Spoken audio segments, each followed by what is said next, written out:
I'm Corbett Wall with DVAuction, here with your feeder flash for Thursday, February the 29th, Leap Day, brought to you in part by Macrocin by Bimeda. Macrocin is a telithromycin injection, basically a generic Draxin. It is a bold, straight shooter that does what it's supposed to do for you, for your cattle, and most importantly for your bottom line. For more information, go to macrocin.com. Feeder futures fail, and I've got punchy pick winners for you towards the middle part of the report here, but the board just couldn't stand it any longer. Just been too good for too long, and your feeder board fell hard on Wednesday, and we're not sure if it's going to stay that way or not. Of course, corn was up another 5 cents. Of course, corn's been so weak here for the last several weeks, you wouldn't think 5 cents would matter. Of course, it was up 7 cents earlier in the week, but your feeder futures just fell hard. And on our last visit on the feeder flash, we were talking about how far to a premium your feeder cattle futures were down the line compared to what our cash prices are right now, or compared to what our index level is right now. I mean, like 20-25 bucks. Well, we took care of part of that on Wednesday. April was down 385, and some of your out fronts were down big too, but just couldn't handle the prosperity any longer, had to come down. Your live cattle were down some also, not as much. People were getting concerned that we were going to sell fats cheaper because we saw your board down, and we saw 182 bids, and some of the sellers were at least paying attention to the 182 bids, which would have been $1 cheaper, but they mostly held out for steady money. And after gaining $3 last week, that's not too bad to get steady money. We saw some confirmed sales, and I think considerably more later in the day at mostly steady money of 183. But still seeing the results from the devastating wildfires in the Texas Panhandle and over in the western part of Oklahoma. They've now burned up at least 1 million acres of rangeland there. It has completely destroyed hundreds of homes, thousands of outbuildings and equipment and things like that. It's hard to get a feel for how many cattle's been lost. At least 5,000 is what we've seen estimated. I'm sure it's going to be a lot more than that. And now already we're starting to see people coming to the aid of these ranchers, and a lot of loads of hay pouring into the area. If you've got hay you would like to donate, or if you've got trucking you would like to donate, just head this way, guys. They've got drop-offs in all the towns that are in the worst areas there, and they desperately need it right now. They might get more than they need at some point, but right now they still need it. They need fencing supplies. They need donations. They need money more than anything. But there's lots of places that are helping donate. I saw on social media there that there was 2 guys pulling big loads of hay in there headed towards the fire area, and then they got to a station, and a lady that they didn't even know come up and give them $100 a piece to help with the diesel fuel. So people are definitely wanting to help. We got prayers pouring in. One place that I noted that I know that the money will go where it's supposed to be is the Independent Cattlemen's Association of Texas, which are based out of South Central Texas. They are putting loads together down Lockhart, Texas, and down in there they're putting hay loads together. But they also have a place where you can just donate money, and if you look right here you can see that. And I guarantee you, with the good people there at the Independent Cattlemen's Association of Texas, they will get that money where it's going. They won't take any money out, and it'll be a good way to donate if you guys would like to do that, because I guarantee you there's going to be a lot of people that need the help. But I talked to a friend of mine, and he said he knew a rancher that had lost everything but his home, lost all of his outbuildings, all of his equipment, all of his vehicles, and he had spent all night on Tuesday night, going around and euthanizing burn-up cattle. If that wouldn't be a tough way to handle that, I tell you what, it's one thing also when they're typically worth 12 to 1500 a head, and it's mostly cows. But now when they're mostly on the average worth 2,500 a head, it hurts even worse if possible. But it's terrible, terrible out there, guys, and just feel for those people that are going through that, and I know you guys feel the same way.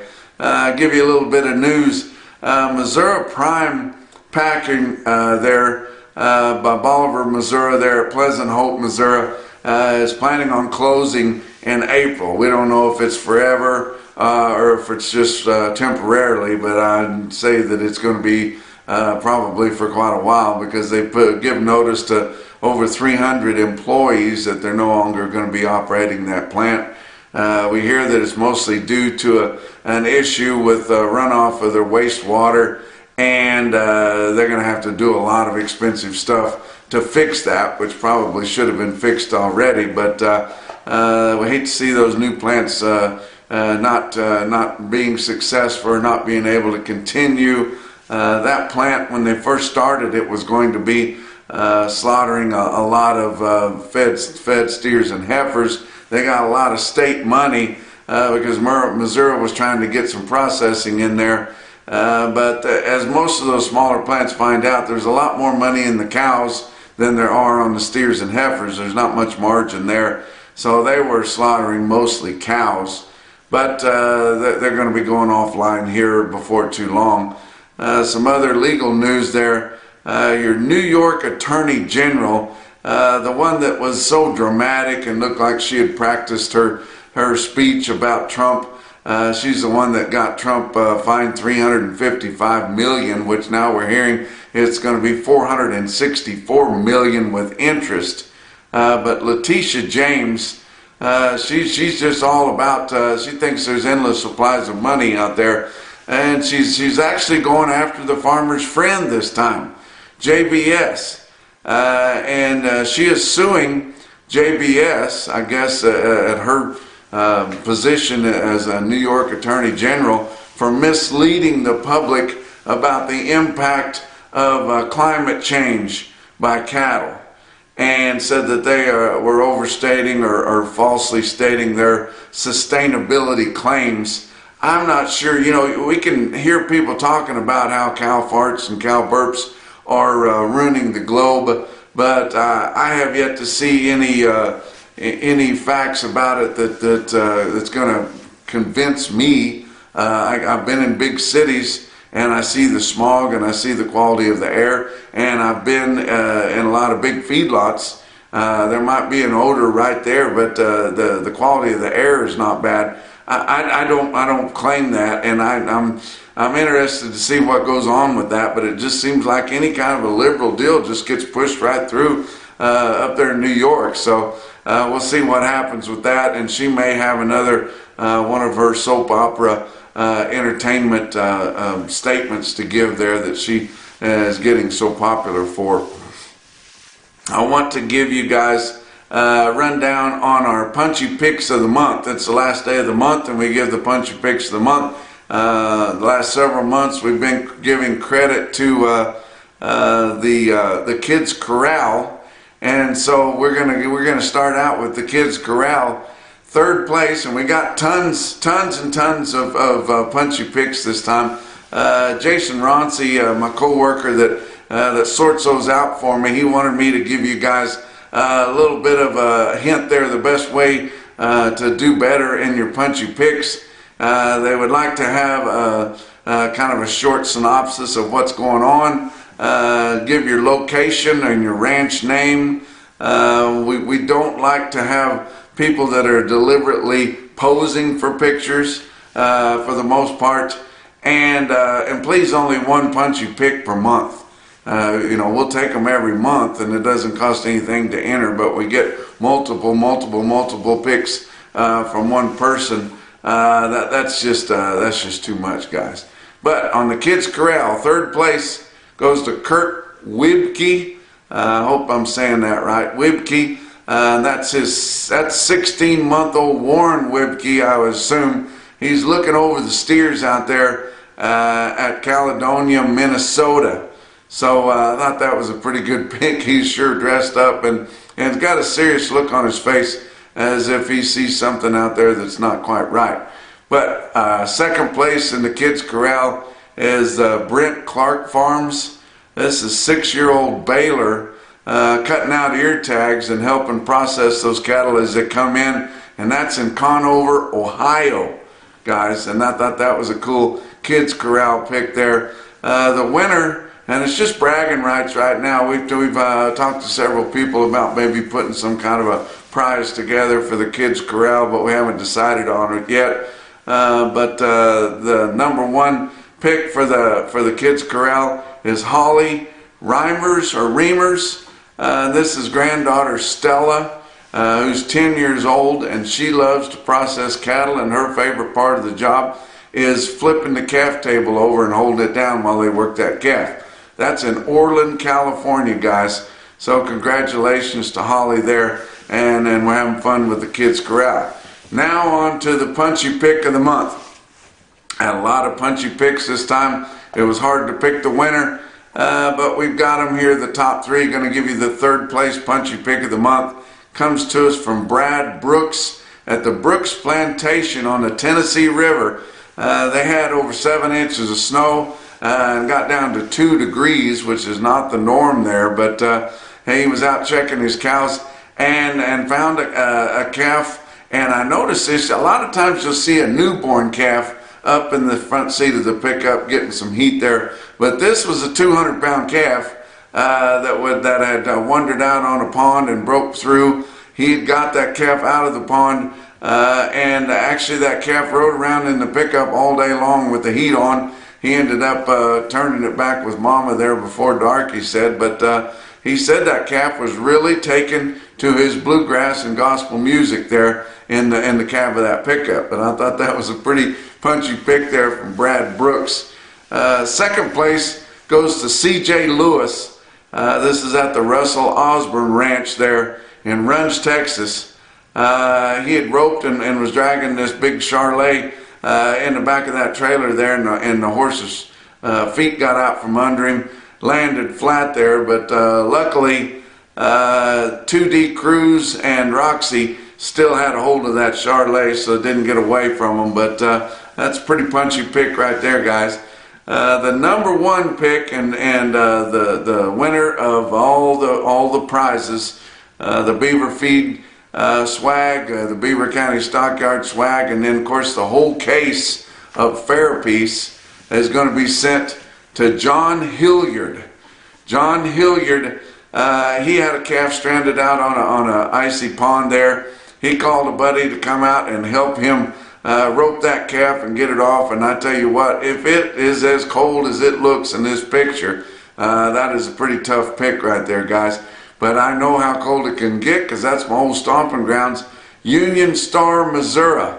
That's Merrill Carr country up there, and I'll guarantee you John Hilliard knows Merrill Carr.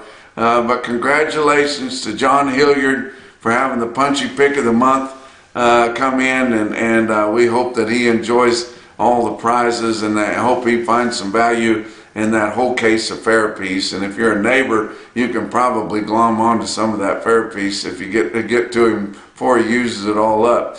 Let's talk about your board for Wednesday. February live cattle futures are down 95 cents at 184.65. April was down 160 at 186.12. Your back months were down 80 cents to down $1.40. March feeder cattle was down $3.40 at 249.60. April down $3.85 at 255.10. Your back months were all down big also, from 212 to 335 lower. Look at your grains. March corn was up 5 cents at 413 1/4. March beans up 2 3/4 cents at 1134. Kansas City hard red winter wheat for March up 2 cents at 595 1/2. Fat cattle trade. I told you we started seeing some trade on a direct basis in your 5 area feeding region on Wednesday. Iowa sold 800 head confirmed before 2 o'clock. And I think they probably had some pretty significant trade after that. But your market on a live basis and Iowa direct basis, there was 182 to 183 live. Didn't have any confirmed sales in Nebraska. I believe we did have some people fall for steady money in Nebraska later in the day. But Kansas had a pretty decent movement for Wednesday, 2,900 confirmed, and I think a lot more later after the 2 o'clock, because 2 o'clock's when they turn that in, and then they won't turn it in again until 10 o'clock the next morning. So we'll find out about some more trades that happened. But confirmed sales on Wednesday early were 2,900 in Kansas, 182 to mostly 183, which would be steady. Texas even sold 2,400 head at 183. Had another brick and mortar fat cattle auction to talk about on Wednesday. It was Sioux Falls Regional Livestock in Worthing, South Dakota. Steady to $2 higher, spots as much as $4 higher on the fat cattle.